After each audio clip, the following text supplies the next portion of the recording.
Levamos uma bronca ali porque todo mundo chegou quieto, sem comemorar. E ele chegou e falando, bota a música, a gente classificou.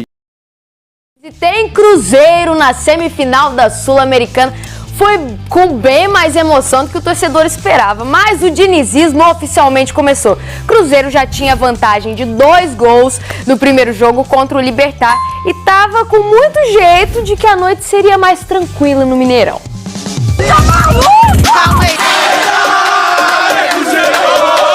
A confiança tava lá em cima na chegada ao Mineirão.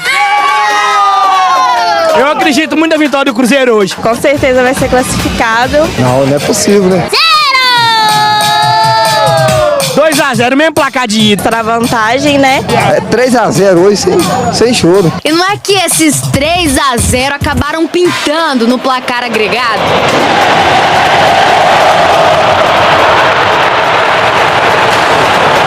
Com outro gol de Caio Jorge, logo aos 12 minutos de jogo. Fico feliz em estar contribuindo, fazendo gols com essa camisa. Agradecer meus companheiros também, porque quando a fase não estava boa, eles estavam comigo. Começo de trabalho super na paz pro estreante Fernando Diniz. Eu deixei os jogadores muito à vontade. Eu acho que o jogo de hoje tem muito mais a ver com o trabalho prévio que tinha aqui do que com a minha chegada. É, mas paz, com o Diniz na beira do gramado, dura pouco. Olha aí o estilão, a energia do treinador. É que o Diniz é um ser humano extraordinário, né? Um paizão assim intenso. O Cruzeiro teve chance de aumentar o placar. Quase, hein, Lautaro Dias? A gente criou muita chance. Podia ter feito mais gols, o placar ficar um pouquinho mais folgado. Perdeu muito gol. Na frente do gol perdeu demais. Aí deu mole. Só que aquela conversa de jogo fácil, de placar dilatado, goleada, jogo internacional valendo vaga em semifinal, não é bem assim não. Jogo fácil numa situação de quarto final de Sul-Americana. Desculpa decepcionar os torcedores que você entrevistou, mas é muito difícil, né? E esse lance do Lucas Romero teve interferência direta no que se viu no segundo tempo. O volante com 5 minutos de jogo já estava amarelado. Foi horrível a partida. Já continua essa história que ficou dramática no segundo tempo, porque olha só, o número de finalizações no gol. 5 finalizações do Cruzeiro e do Libertad 15. O Libertad teve 3 vezes mais chances do que o Cruzeiro no jogo. E aí o Cássio teve que trabalhar. Cruzeiro classificado para a semifinal da Sul-Americana. Mas repara nas expressões dos jogadores. Alguém explica isso aí pra gente? Todo mundo tava jogando muito bem, mas no segundo tempo não foi tão bem quanto no primeiro tempo. Foi horrível a partida. Horrível. Olha, o Cruzeiro podia ter jogado mais, mas tá bom, ganhamos. E não é que o Diniz precisou lembrar a turma disso no vestiário.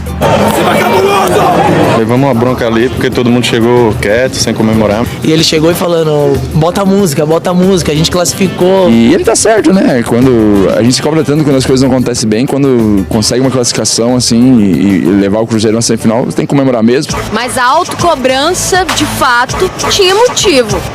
Eu queria cozinhar mais, meu patrão bem e todo mundo que estava acompanhando, mas vamos, né? O jogo foi mais difícil que nós esperávamos, né? Muito por conta desse lance. Lucas Romero achou que ia ganhar a falta, mas colocou a mão na bola e acabou levando foi o cartão vermelho. Cruzeiro com 1 a menos em campo. E aí, meu amigo? O jogo ficou bem complicado. De fato, a expulsão mudou muito o que era o jogo. Sai aquele jogo ofensivo do primeiro tempo. Entra a pressão do Libertad. Com direito à bola na trave. Raspando no travessão.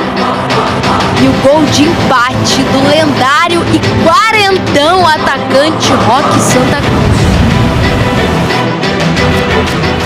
E como aquele medo de eles até virarem, né? E te falar, só não virou porque o pé esquerdo do Cássio operou. Foi um milagre, tá? Foi o que deu pra fazer, jogar a perna, mas graças a Deus ali deu tudo certo. 1 a 1. E o Cruzeiro tá classificado por quê mesmo, amiguinho? Ele ganhou porque na última partida ele tinha ganhado. Então ele foi o campeão dessa rodada. Então foi só isso que eu entendi. Impossível ficar mais claro que isso. 0!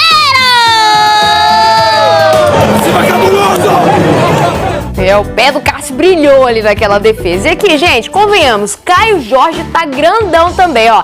3 gols nas últimas 3 partidas. Já tinha feito um no jogo de ida na Sula, lá no Paraguai. E ontem deixou o dele também. Um lance muito rápido assim, né? Eu tava no lado direito e a bola acaba sendo invertida. Se não me engano, o Romero inverteu por Marlon. E eu vim acompanhando a jogada e fiz um sinal para ele. E na hora que ele voltou, ele fez mais um domínio para frente e já fez um belíssimo cruzamento. E eu consegui cabecear como um centroavante deve cabecear. Gente, ó, e final de semana virando a chavinha de Brasileirão. Cruzeiro tem o Vasco no Mineirão, domingo com transmissão do Premier. Bora falar agora sobre o Cruzeiro. Alguns torcedores da Raposa andaram me procurando para saber quanto o Cruzeiro teria de devolver de dinheiro por fazer parte da LFU. Quero explicar em detalhes essa história. Os clubes da Série A que integram a Liga Forte União, de fato decidiram por devolver uma parte de um dinheiro que já receberam. E aí vocês vão entender a partir de agora. O acordo fechado no ano passado os clubes davam por esse acordo 20% de suas receitas pelos próximos 50 anos para Life Capital Partners e para XP. Então eles receberam um dinheiro adiantado e em troca eles cederiam 20% das suas receitas relacionadas a direitos de transmissão de TV do Campeonato Brasileiro por um período de 5 anos.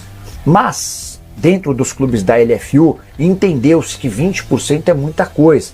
Especialmente porque imagina-se que esse mercado vai se valorizar demais. Então, lá na frente, esses 20% podem se transformar num péssimo negócio. Todos os clubes concordaram em reduzir esse repasse de 20% das receitas para 10%. Só que quase todos os clubes tiveram adiantamentos consideráveis pagos em outubro do ano passado e havia a necessidade de uma devolução da grana. Importante, o repasse pago no ano passado havia sido de 12% para a maioria dos clubes e de 10% para apenas 2 clubes. Para Botafogo e Cruzeiro, esses serão os únicos que não terão de devolver nenhum percentual, nem a XP, nem a Life Capital Partners. Os times que terão de devolver farão esse repasse de 2% num período de 5 anos. Você pode até imaginar que 2% não é muita coisa, mas, por exemplo, o Internacional vai ter de devolver 22 milhões de reais. Imagina você ter as suas contas com enorme dificuldade para pagar e ter de repassar 22 milhões de reais para parceiros. Fluminense e Vasco terão de devolver 21 milhões de reais, enquanto o Atlético Paranaense devolverá 20 milhões de reais. Como o Botafogo e o Cruzeiro só pegaram 10%, que é exatamente aquilo que eles vão ceder, Botafogo e Cruzeiro não precisarão devolver absolutamente nada. Fernando Diniz, ele falou, ou tentou falar com a voz sobre o pouco tempo de trabalho que teve e o que espera da equipe na próxima partida. Olha o que ele disse. Na realidade, eu acho que, como eu disse, assim, as coisas mais importantes do futebol para mim não é a coisa tática. Embora pareça, assim, por conta que é um jeito diferente de jogar. Das coisas que eu queria que eles fizessem, estou muito contente que eles fizeram no jogo. Eu espero que no jogo diante do Vasco a gente consiga ainda melhorar. Eu falo, o que é isso? Foi um time que teve muita vontade. Ninguém pode falar que todo mundo correu muito. Foi um time corajoso, tentaram fazer até mais do que precisava. E foi um time muito solidário. Então essa é a cara, qual que é a cara do time? Essa é a cara que eu quero pro Cruzeiro. Desde hoje, que foi o primeiro jogo até o último jogo que eu tive aqui, que essas 3 características tenham em alto grau. Ontem o homem gritou muito ontem aí. Os laterais que o digam. Hã? Os laterais que o digam. É? Nossa, você tá maluco. Porque fica mais próximo também, né? Mas teve uma hora que ele deu uma... gente, é de jogo, tá? Ninguém tem que levar as coisas pro pessoal, não. As pessoas confundem muito isso, sabe? No futebol, qualquer ser humano que já jogou pelada sabe que não existe, por favor, por gentileza, vem cá. Mas teve uma hora que eu falei assim, gente, o professor vai ter um probleminha ali daqui a pouco, né? Ainda bem que foi só na voz que ele teve. Ele falou... Vou falar, viu? Porque assim, CJ... Isso vai acontecer com muita frequência no Cruzeiro a partir de agora. Ainda mais que a gente via no Cruzeiro um técnico um pouco mais calmo, mais tranquilo, que não era, não vou falar teatral, mas que não demonstrava tanto as emoções assim à beira do gramado, e agora você tem um técnico enérgico à beira do campo, cara. E olha que o Seabra também ficava sem voz, hein? Exatamente. O Howard the Duck ficava com um pouquinho de... Mas assim, é importante a gente sempre deixar claro que isso vai acontecer. O Cruzeiro, ele tem que estar preparado para isso. Os atletas têm que ter maturidade e entender também o que o professor está querendo e exigindo deles. Porque se cobra, é porque tem capacidade de entregar. Ô Gris, Vidalba versus João Marcelo. Ontem o João Marcelo já deu uma seguradinha. E aí? Vidalba vai ser... Vidalba já vem sendo titular já há 2 ou 3 jogos, mas né?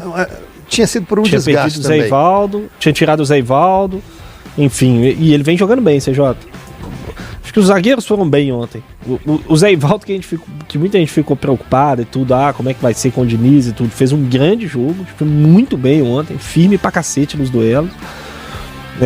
E o Vidalba também fez um bom jogo. Tecnicamente é o melhor dos zagueiros do Cruzeiro, né? Com bola é o que mais oferece. E acho que é o que tem mais chance de ter sequência. Você tiraria o João Marcelo? Exatamente, são 3 jogos, os 2 da Sul-Americana e o do Cuiabá. Mas é que o João Marcelo teve, no meio disso aí, uma retirada do João Marcelo foi por desgaste, né? Então, lá contra o Libertad, ele ficou no banco, o primeiro jogo no Paraguai, mas aí depois ele voltou contra o Cuiabá no jogo do Brasileiro, que teoricamente estavam jogando os jogadores, a maioria reserva. Não sei não. Será? Tem que esperar. A bala Juquinha. Mas você elogiou muito o João Marcelo. Eu acho que o João Marcelo não fez ou jogou mal o suficiente de sair do time. João Marcelo foi o melhor zagueiro do Cruzeiro na maior parte da temporada, desde que ele assumiu a titularidade, que foi ali no final do Campeonato Mineiro, início do Brasileiro, ele passou a ser titular e não saiu mais do time. Ele foi o zagueiro mais regular e foi um dos jogadores mais regular do time.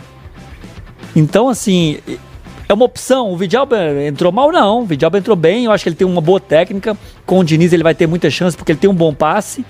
Mas não vi nenhum motivo gritante para a saída do João Marcelo. Mas aí tem outro problema também, né? Porque o Vidalba também não tá dando sinal nenhum que merece o banco. Nenhum. Entendi. Nenhum sinal. Ontem, inclusive, no jogo aéreo, ele foi forte também, quase fez um gol. É um jogador que tem uma boa linha de passe, mas agora eu prefiro esperar para cravar quem vai ser. Porque assim, a gente tá falando de 3 jogos, sendo que 2, quem escalou foi o professor Fernando Seabra, não foi o Diniz, né? O Diniz escalou ontem, né? Agora vamos ver se a sequência de, por exemplo, contra o Vasco deverá ser o Vidalba, eu acredito que sim, viu? Não esqueça de inscrever-se no canal e deixar o seu like no vídeo e ativar o sininho, para não perder nenhuma novidade do Cruzeiro.